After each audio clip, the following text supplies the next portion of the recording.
어쩜 이렇게 시간이 안 가는지 정말 버스 안에서 고잉 이불 속에서 고잉은 언제나 너에게 고잉.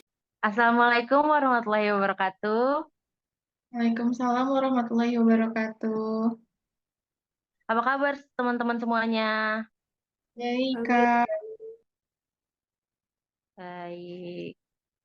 Nah, teman-teman sekalian, makasih ya udah mau hadir di sini dan mendengarkan seminar aku.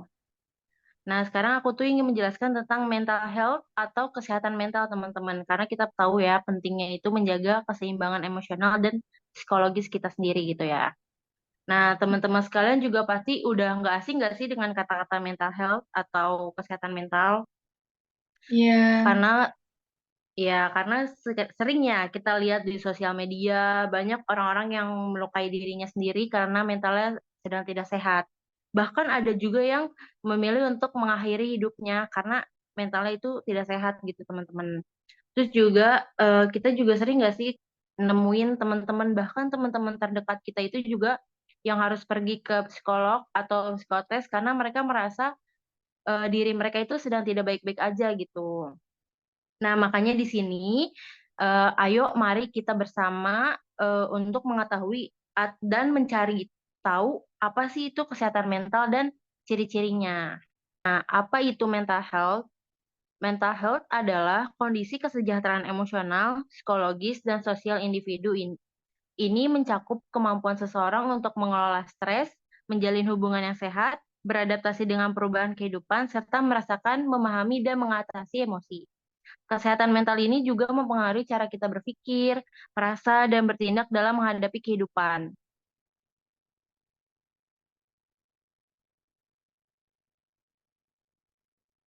Jadi mental health itu ada banyak teman-teman gangguan contoh-contohnya.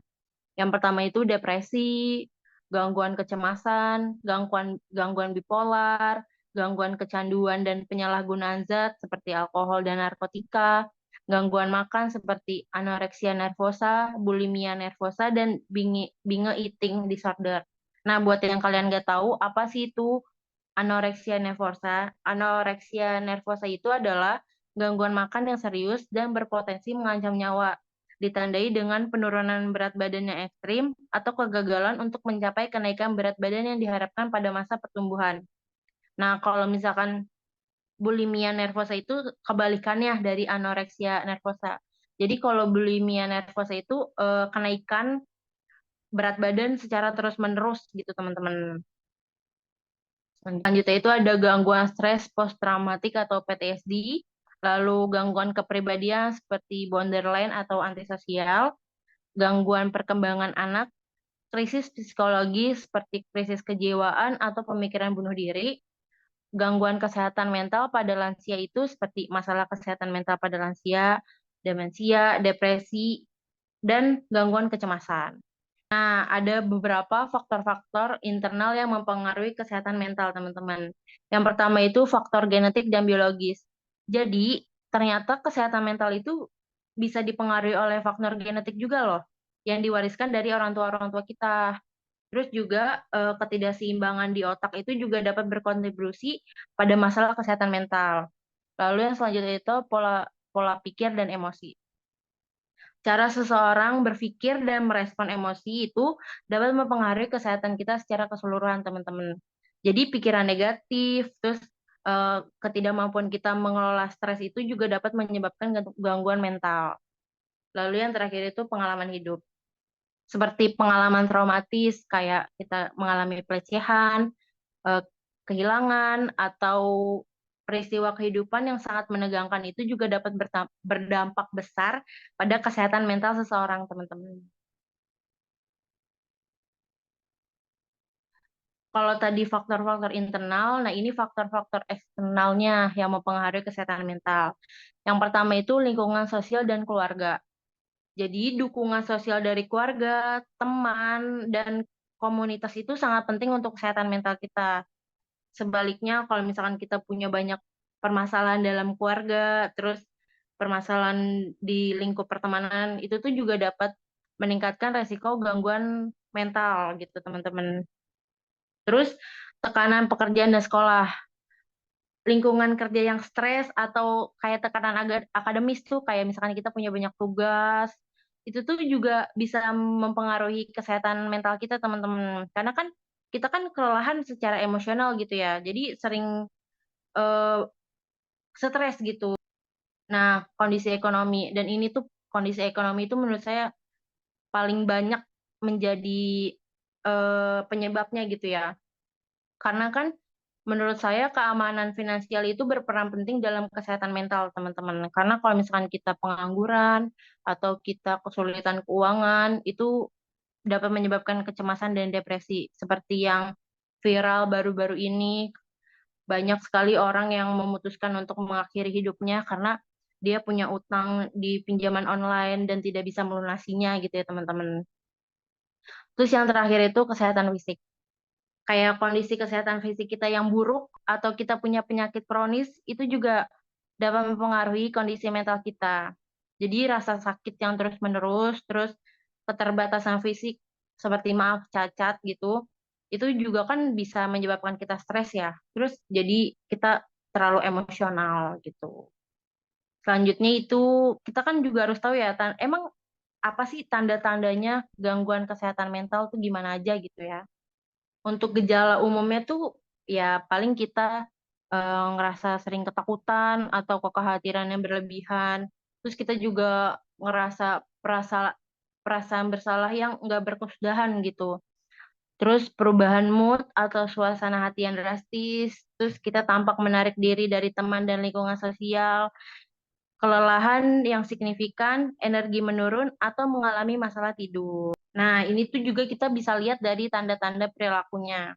Yang pertama itu penarikan diri dari kegiatan sosial. Jadi kita kayak menghindari teman, keluarga, atau kegiatan sosial yang biasanya kita nikmatin tuh, kita jadi udah nggak nikmatin itu lagi, gitu. Jadi merasa terbebani gitu.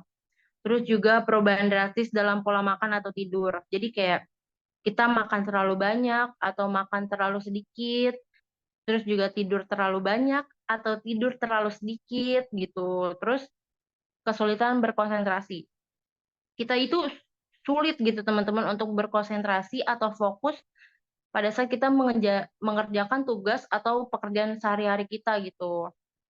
Terus penurunan kinerja ya karena kita tidak bisa berkonsentrasi, pasti kinerja kita juga jadinya turun gitu ya dan nggak bisa melakukan itu dengan baik gitu. Terus kita sering melakukan perilaku beresiko kayak ya kita makan makanan yang udah expired secara tidak sadar atau enggak minum obat-obatan terlarang atau juga ada yang menyakiti dirinya sendiri gitu teman-teman. Dan yang terakhir ini yang menurut saya itu paling parah dan harus segera dibawa ke psikiater gitu. Itu karena pemikiran atau tindakan bunuh diri. Nah, tapi kita juga punya teman-teman untuk upaya kita untuk meningkatkan kesehatan mental kita agar kita tuh kalau misalkan kalian udah merasa kayak aduh ini mental gue lagi nggak baik-baik aja nih atau mental gue tuh lagi down gitu. Nah, kalian bisa ngelakuin ini di rumah gitu. Yang pertama itu terapi psikologis. Nah, ini saya sering banget dengar di teman-teman saya kalau mereka tuh beranggapan terapi psikologis itu juga cuman buat orang-orang gila gitu. Padahal enggak, teman-teman. Jadi terapi psikologis itu sebenarnya enggak buat orang gila gitu, buat kamu yang ngerasa stres sama pekerjaan sehari-hari aja itu boleh loh terapi psikologis. Jangan ngerasa minder atau takut dikatain gila, karena itu kan emang buat diri kamu sendiri gitu.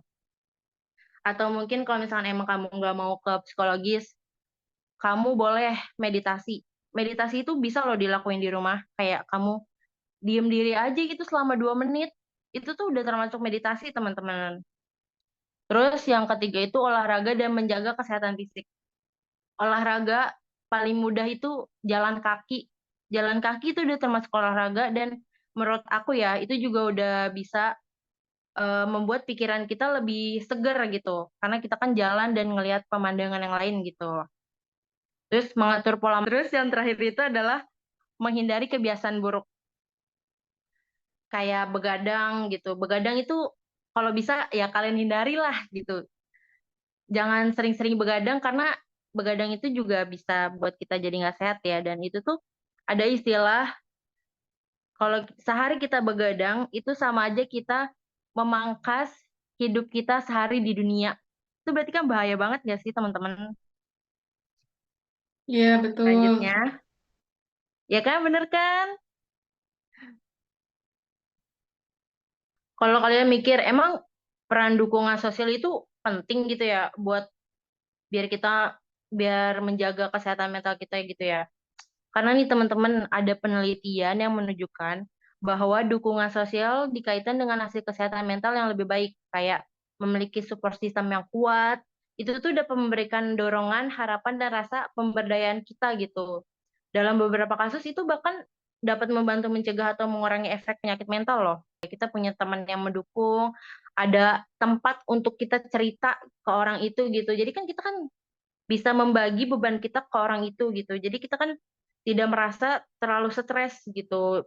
Stres kita setidaknya berkurang karena kita membagi beban kita ke orang itu gitu. Kalian tuh nggak usah pikir kayak ah nanti dia terbebani karena aku tuh cerita terus sama dia gitu. Nggak gitu teman-teman. Karena kalau salah satu fungsi kita punya teman itu ya untuk saling bertukar cerita. Kalau misalkan cara untuk kamu mengurangi rasa bersalah kamu itu ya kamu juga dengerin cerita teman kamu itu gitu. Jadi memang kalian tuh harus saling cerita gitu. Atau enggak kalau misalkan emang kalian kurang mau gitu membagi beban kalian sama temen, kalian bisa bagi beban kalian itu ke keluarga kalian. Karena kan keluarga itu yang akan selalu ada di saat kalian terpuruk atau saat kalian bahagia, teman-teman. Dan mereka itu nggak akan ngejudge kalian atau merendahkan kalian. Itu keluarga yang aku tahu gitu ya, kayak gitu. Atau juga kalau misalkan memang di keluarga dan di teman tidak bisa, kalian itu bisa cari di komunitas-komunitas yang memiliki isu-isu tuh sama kayak kalian gitu, atau memiliki masalah-masalah yang sama sama kalian. Jadi kalian tuh ngerasa, oh ternyata bukan cuma gue doang nih yang ngerasa kayak gini, bukan cuma aku doang nih yang ngerasa kayak gini. Banyak loh orang-orang yang ngerasa kayak gini juga, dan itu tuh nggak apa-apa gitu. Nah, jadi teman-teman, ayolah, marilah kita jaga kesehatan mental dan fisik kita mulai dari sekarang. Nah, sekian nih dari aku. Mungkin ada teman-teman yang mau tanya masalah tentang ini, boleh silakan. Oke, Kakak Saiba, boleh Kakak Saiba bertanya. Mau nanya, bagaimana cara membedakan antara kecemasan normal dan gangguan kecemasan yang memerlukan intervensi medis? Oke, cara membedakannya gitu ya. Banyak sih sebenarnya cara membedakannya. Yang pertama itu kalau kecemasan normal itu biasanya bersifatnya sementara dan terkait dengan situasi tertentu aja. Kayak misalkan kita mau pentas atau mau tampil gitu, itu kan cemas gitu. Tapi hanya pada saat itu aja dan tidak berlanjut ke seterusnya gitu. Nah, tapi kalau gangguan kecemasan itu berlangsungnya lebih lama. Biasanya kayak lebih dari 6 bulan atau seminggu masih nggak hilang-hilang gitu. Terus itu tuh terjadi secara terus-menerus gitu. Dan itu tanpa pemicu yang jelas gitu. Terus juga kalau misalkan gangguan kecemasan biasa itu tuh nggak mengganggu fungsi keseharian gitu, kayak kegiatan sehari-hari kita tuh nggak terganggu. Tapi kalau misalkan gangguan kecemasan itu dapat mengganggu kegiatan sehari-hari kita gitu. Itu aja sih. Ngerti nggak Kakak Syaibah apa yang aku jelasin? Soalnya aku juga jelasinnya tadi belibet gitu ya. Udah jelas sih, Oke, makasih Kakak Syaibah. sama. Aku mau nanya dong, Ya, boleh. Mau nanya apa Kakak Bintang? bagaimana cara kita bisa memberikan dukungan kepada teman atau anggota keluarga yang mengalami gangguan kesehatan mental? Sebenarnya gampang sih. Kita tuh cuman dengerin dia aja. Kita cukup dengarkan dia berikan ruang untuk dia itu untuk berbicara tentang perasaan apa yang dia rasakan gitu.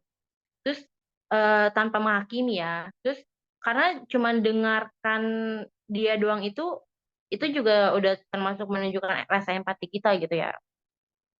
Terus juga kita bisa berikan dia apa kayak biarkan dia tahu kalau kita tuh peduli gitu sama dia, kayak ada aku loh di sini, atau kamu itu nggak sendirian, hidup kamu tuh berarti, nggak ada kamu tuh aku nggak bisa apa-apa, ya kayak gitu. Oke, terima kasih atas jawabannya. Iya, sama-sama. Baik ya teman-teman, sekian ya dari aku. Terima kasih sudah mendengarkan aku. Mohon maaf bila aku tadi ngomongnya berlibet-libet dan kalian kurang mengerti gitu ya. Assalamualaikum warahmatullahi wabarakatuh. Waalaikumsalam warahmatullahi wabarakatuh.